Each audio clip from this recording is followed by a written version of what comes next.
Most people think an empath is just someone who feels deeply. That's cute. But the truth is, being an empath is surviving emotional wars nobody else can even see. And if you're watching this right now, there's a high chance your life has already gone through 3 phases, 3 painful transformations, 3 identities, 3 versions of yourself. And phase 2?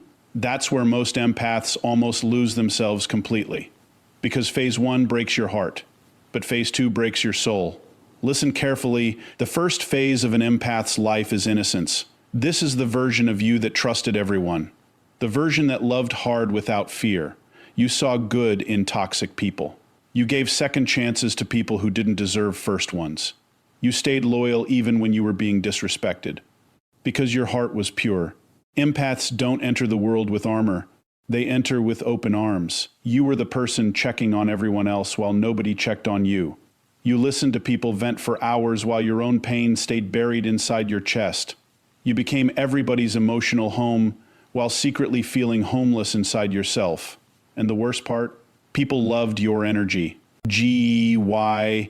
But ignored your wounds. See, empaths are dangerous because they can feel what others hide. They notice fake smiles, forced energy, passive aggression, manipulation, jealousy. But during phase 1, they ignore the red flags because they believe love can heal people. That's the mistake. Because eventually, the empath becomes the emotional punching bag for emotionally broken people. You forgive too much. You over-explain. You stay too long. And one day, life teaches you a lesson so painful that your entire personality starts changing. That's when phase 2 begins. The destruction phase. The hardest phase an empath will ever experience. This is where the empath stops recognizing themselves. You become emotionally exhausted. Not because you're weak, but because you carried too many people who never carried you back. Phase 2 is where your nervous system changes. Your trust disappears. Your smile becomes rare. Your energy becomes protective, and nobody understands it. People start calling you cold, but they never saw how many nights you cried in silence. They never saw how many times you stayed loyal while being betrayed behind your back. They never saw how many times you gave your last bit of energy to people who drained you dry. This phase is terrifying because the empath starts waking up, and awakening is painful. You start realizing that some people only loved your usefulness. Some only came to you when they needed healing. Some enjoyed your kindness because it benefited them. And once an empath realizes this, something inside them dies. You stop chasing people. You stop explaining yourself. You stop begging for basic respect. But here's the scary part. During phase 2, empaths isolate themselves from the world. Not because they hate people, but because they finally understand people. They become quieter, more observant, more detached. You answer messages late. You disappear for days. You protect your peace like your life depends on it, because honestly it does. And deep down, you start fighting a battle nobody can see. One side of you still wants love. The other side is terrified of getting hurt again. There was a time when you loved people without hesitation, before the overthinking, before the anxiety, before the emotional walls, before life taught you that having a good heart in a cruel world can become dangerous. That was the first phase of an empath's life, the innocent phase, the phase where your heart was still untouched by betrayal, where you believed loyalty was normal, where you thought people loved the same way you did, and that's why empaths get hurt differently, because they don't love halfway, they don't care halfway, they don't show up halfway. When an empath enters someone's life, they bring their entire soul with them, their attention, their energy, their emotional presence, their patience, their softness. And most people will never understand how rare that truly is. See, empaths were never the loudest people in the room, but somehow they always became the safest people in the room. Strangers opened up to you within minutes. People trauma dumped on you without even realizing why. Friends came to you when their world was falling apart, because your energy felt like peace. But nobody ever asked what carrying everyone else was doing to you. That's the hidden curse of being an empath. You become everybody's emotional support system while secretly collapsing inside yourself. You learned very early to ignore your own pain, to suppress your emotions, to smile while mentally exhausted. to comfort people, while needing comfort yourself. And the scary part is you got used to it. You became the person who said, "I'm fine," with a breaking heart. You became the person who listened to everybody else's problems while your own mind was drowning in silence. You became emotionally available to people who would never be emotionally available for you. Because deep down, innocent empaths believe love means sacrifice, so you kept giving. More time, more patience, more forgiveness, more understanding. Even when your soul was screaming for rest, you saw potential in people instead of reality. That's why manipulators loved you, because toxic people are attracted to empaths the same way darkness is attracted to light. They saw your kindness and knew they could survive inside it. They saw your empathy and knew you would keep understanding behavior that should have made you leave. They saw your loyalty and knew you would stay long after the disrespect started. And the heartbreaking part, you didn't even notice it at first. Because innocent empaths always try to understand before they judge. You excuse bad behavior because they've been through a lot. You tolerated disrespect because nobody's personal. Fact, you ignored red flags because people can change, while slowly destroying yourself in the process. That's what makes phase 1 so dangerous. Empaths naturally absorb emotions like a sponge absorbs water, so when they're around emotionally damaged people long enough, they start carrying pain that never even belonged to them. You walked into rooms and instantly felt the tension. You noticed energy shifts nobody else noticed. You could hear sadness hiding behind laughter. You could feel anger hiding behind silence. And because your heart was so sensitive, you tried fixing it all. You wanted everyone around you to feel okay, even if it meant losing yourself. That's why innocent empaths become exhausted so early in life. Not because they're weak, because they care too deeply in a world that rewards emotional numbness. And eventually, people start taking your kindness for granted. Your fast replies become expected. Your loyalty becomes normal. Your emotional support becomes convenient. Nobody notices how much you give until the day you stop giving it. That's when they suddenly call you different. But what hurts an empath the most is not hatred. It's feeling emotionally invisible. We being there for everyone while nobody is truly there for you. Being deeply understood by nobody while deeply understanding everybody else. Feeling like your heart is constantly translating emotions nobody bothers translating for you. And because empaths hate conflict, they stay silent about it. You swallowed emotions that should have been expressed. You internalized pain that should have been released. You blamed yourself for situations that were never your fault. That's another empath trait nobody talks about. You overanalyze everything. A simple tone change can ruin your entire night.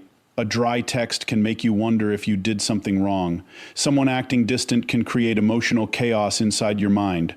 Because empaths don't just hear words. They feel energy. And when someone's energy changes toward them, they feel it immediately. That sensitivity becomes overwhelming. You start carrying conversations in your head for hours. Replaying moments, analyzing expressions, questioning yourself. Meanwhile, the other person probably moved on instantly. That imbalance destroys empaths emotionally, because they invest emotionally at levels most people never will. And the painful TR. The youth is, innocent empaths believe everybody has a heart like theirs, until life proves otherwise, until betrayal happens, until abandonment happens, until they discover some people only show love when it benefits them. That realization changes something deep inside an empath, because betrayal doesn't just hurt an empath emotionally, it confuses them spiritually. They can't understand how someone they genuinely loved could intentionally hurt them. They can't understand how people lie so easily, fake loyalty so easily, disappear so easily. Because if an empath loves you, they love you with honesty. They would never intentionally destroy someone emotionally. That's why when it happens to them, it shakes their entire reality. And most empaths don't talk about this pain publicly. They suffer quietly. They disappear quietly, cry quietly, break quietly. The world sees their silence, but never the emotional storm causing it. And during this phase, empaths often become addicted to fixing broken people. Not because they enjoy pain, but because they secretly hope saving others will finally make them feel valuable enough to be loved properly. Read that carefully. A lot of empaths grew up feeling, emotionally unseen, so they developed a habit of earning love through emotional labor, by helping, by understanding. by sacrificing, by staying, even when it hurt them, especially when it hurt them. Because phase 1 empaths confuse suffering with loyalty. They think enduring pain proves love is real. So they tolerate things emotionally healthy people would walk away from immediately. Disrespect, inconsistency, emotional neglect, manipulation.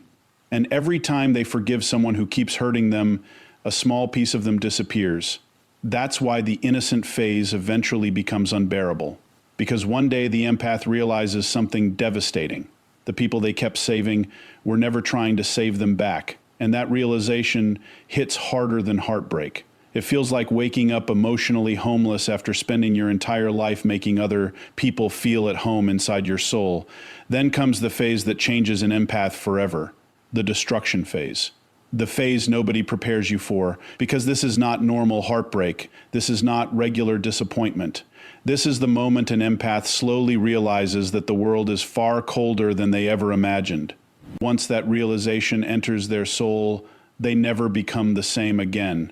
This phase usually begins silently, not with one betrayal, but with accumulated pain. Years of being emotionally drained. Years of forgiving too much. Years of feeling unseen. Years of giving everything to people who only gave excuses in return. Until one day, something inside the empath finally snaps. Not loudly, quietly. That's the terrifying part. Empaths don't explode first. They endure first. They tolerate emotional neglect longer than they should. They stay loyal longer than they should. They keep understanding people long after those people stopped understanding them. But when an empath reaches emotional exhaustion, the shift is chilling. Because the softest people become the coldest once they realize they were being used. And nobody notices the damage immediately. People only notice the empath becoming distant, quieter, harder to reach, emotionally unavailable, but they never ask what caused it. They never ask how many nights the empath spent crying in silence before becoming this version of themselves. That's what makes phase 2 so lonely. You are grieving a version of yourself knob, wadi even appreciated while you had it. The old you used to answer instantly. Now you stare at messages for hours. The old you used to explain your feelings. Now you stay silent. The old you used to beg people to stay. Now you let them leave without chasing them once.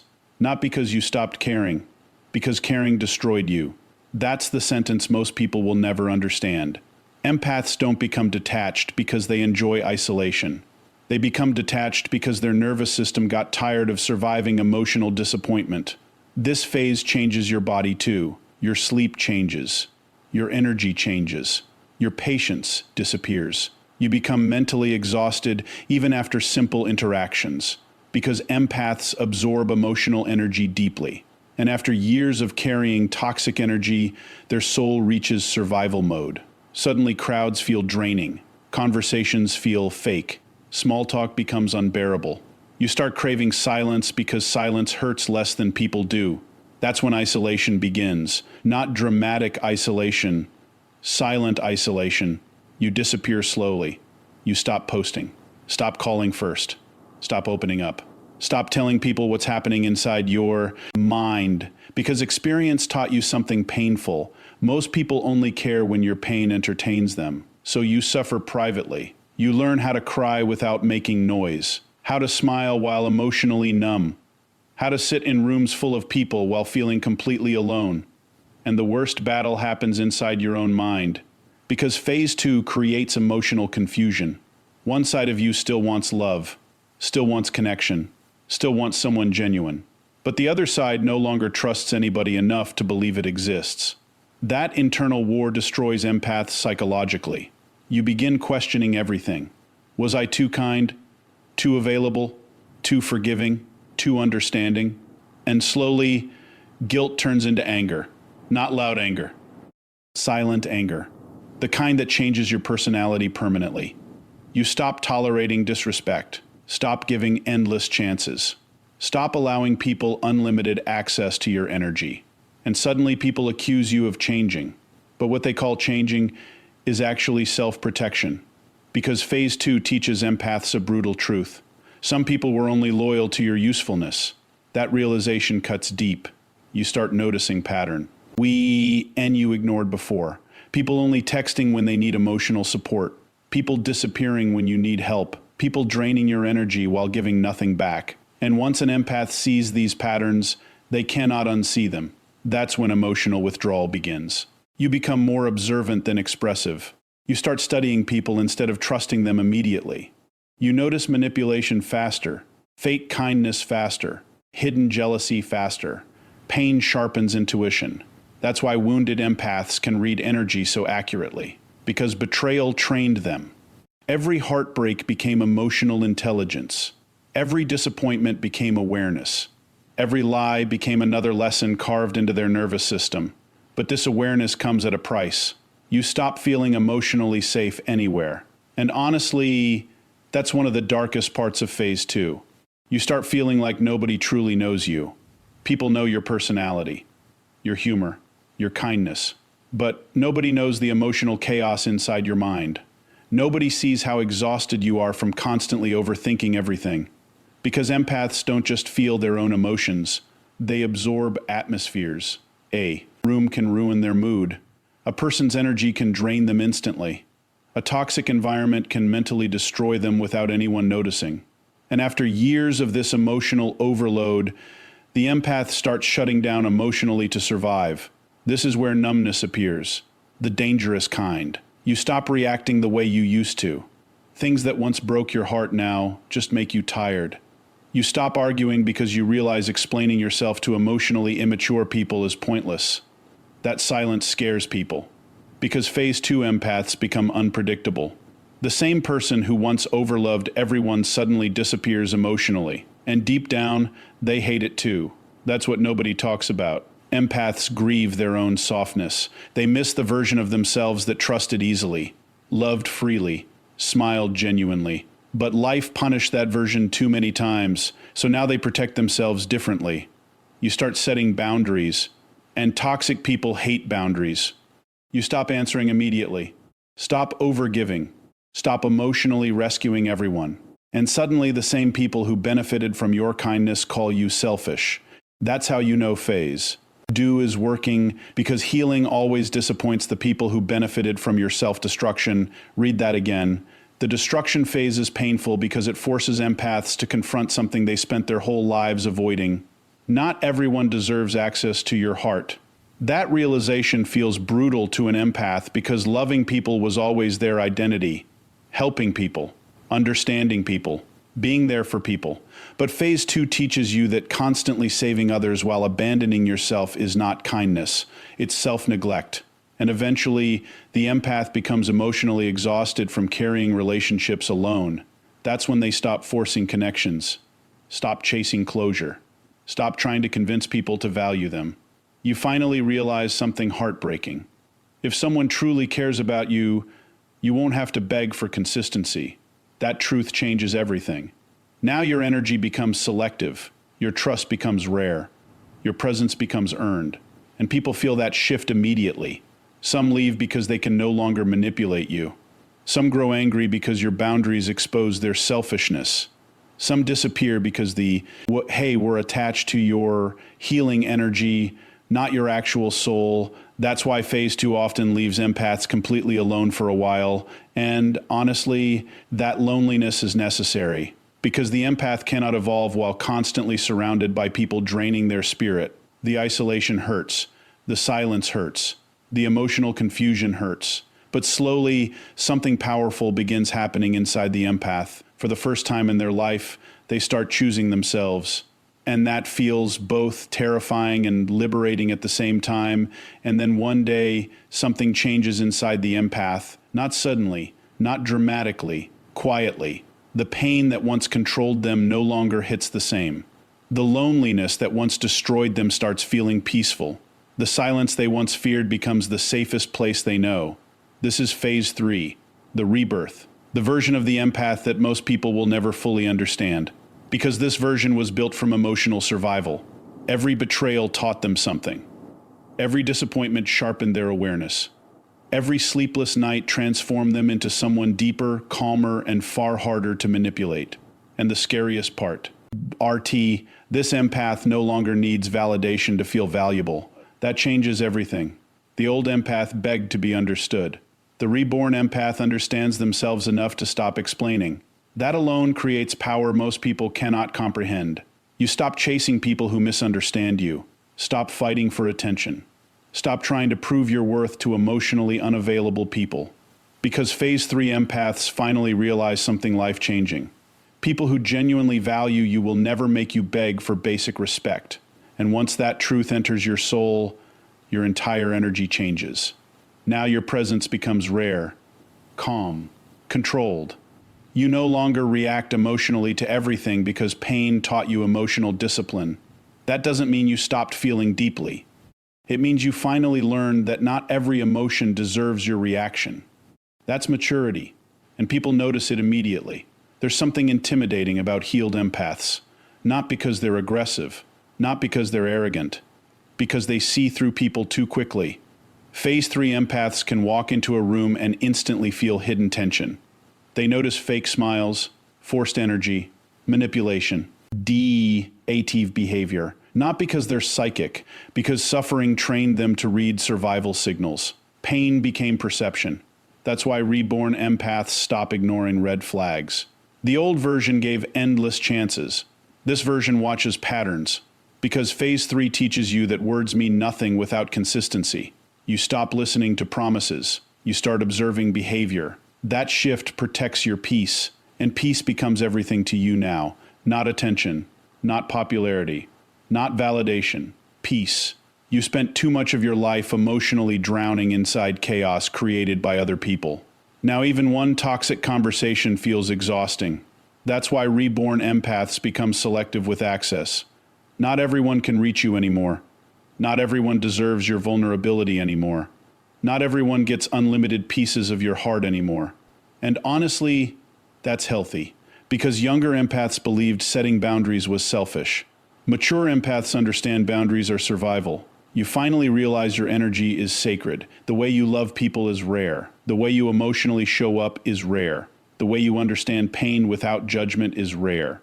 And once you understand your O-W-N value, you stop giving yourself cheaply to people who treat your soul casually. That's the biggest transformation of Phase 3. You stop abandoning yourself to keep others comfortable. Read that carefully. Because most empaths spent years shrinking themselves for other people, staying quiet to avoid conflict, accepting disrespect to avoid losing people, overgiving to feel emotionally needed. But Phase 3 destroys that habit. Now, if something feels wrong, you leave. If someone feels manipulative, you distance yourself. If your peace gets disrupted constantly, you stop giving access. No long explanations, no begging, no emotional performances, just distance. And distance becomes powerful when it's coming from someone who once tolerated everything. That's why people become shocked by the reborn empath. The same person who once chased everyone suddenly becomes impossible to control emotionally, because they finally understand something dangerous. Attachment is not love. A lot of people confuse being needed with being loved, empaths especially. They became addicted to fixing people because it made them feel emotionally valuable. But Phase 3 teaches you that healthy love not require self-destruction. Real love feels safe, consistent, mutual, not confusing, not draining, not emotionally violent. And once an empath experiences emotional clarity, they can never tolerate toxic attachment the same way again. That's why their standards rise. Not out of ego, out of self-respect. Now energy matters more than appearance. Intentions matter more than words. Consistency matters more than temporary affection. You stop falling for potential. You start paying attention to reality. That alone saves empaths years of suffering. And perhaps the most powerful transformation of Phase 3 is this. The empath stops trying to save everybody. That used to be their identity. Healing people, fixing people, understanding people endlessly. But now they understand something heartbreaking. You cannot heal people who are committed to destroying themselves. And constantly trying to rescue emotionally unavailable people will eventually drown you too. So the reborn empath lets people face the consequences of their own behavior. Not out of cruelty, out of wisdom. Because phase 3 empaths finally understand that protecting your mental health is not selfish. It's necessary. You become more protective of your nervous system, more aware of emotional manipulation, more careful about who gets close to you. And strangely, your silence becomes louder than your words ever were. People feel your absence deeply now. Because phase 3 empaths stop forcing themselves into places where they are not valued. You no longer fear losing people. You fear losing yourself. That's evolution. And the beautiful part is, the reborn empath finally starts healing the relationship with themselves. For the first time in years, you stop blaming yourself for other people's behavior. You stop questioning your worth because someone failed to appreciate it. You stop believing your kindness was weakness, because now you understand. Your softness was never the problem. Giving it to the wrong people was. That realization changes an empath permanently. Now you move differently, slower, calmer, wiser. You stop reacting impulsively because life taught you that protecting your energy matters more than winning arguments. You become emotionally intelligent in a way pain-free people cannot understand. You know how betrayal feels, abandonment feels, emotional neglect feels. So now your heart beats, mess intentional. And ironically, this is the phase where empaths become the most magnetic, because there's something powerful about